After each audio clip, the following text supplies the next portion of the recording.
కర్నూలు నగరంలోని చెత్తను తొలగించి ప్రజల ఆరోగ్యాన్ని కాపాడాలని సిపిఎం ఓల్డ్ సిటీ కార్యదర్శి ఎం రాజశేఖర్ డిమాండ్ చేశారు.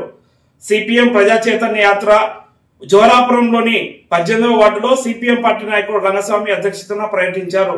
ఈ సందర్భంగా ఓల్డ్ సిటీ నాయకులు ఎం రాజశేఖర్, విజయరామాంజనేయులు పాల్గొని మాట్లాడారు.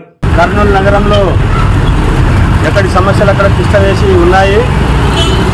అందులో భాగంగానే 8వ తారీఖు నుంచి 28 వరకు జరుగు ప్రజా చైతన్య యాత్రల్ని ప్రారంభించడం జరిగింది. జోహరాపురం గ్రామంలో ఈరోజు చంద్రబాబు నాయుడు ఎన్నికలకు ముందు అనేక వాగ్దానాలు చేయడం అనేది జరిగింది.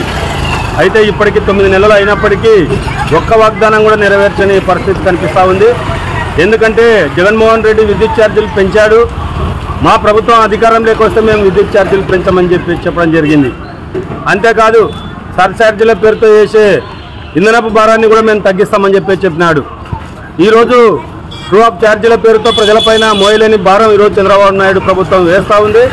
ఎందుకంటే ఈ రాష్ట్రంలో థర్మల్ ప్రాజెక్టులు కావచ్చు, అట్లే శ్రీశైలం జల విద్యుత్ కేంద్రం కావచ్చు, పవన విద్యుత్ కావచ్చు, అట్లే సోలార్ విద్యుత్ కావచ్చు, విపరీతంగా ఈరోజు ఉత్పాదన జరుగుతుంది. అయితే తగ్గించాల్సింది పోయి పెంచడం అనేది చాలా దుర్మార్గం.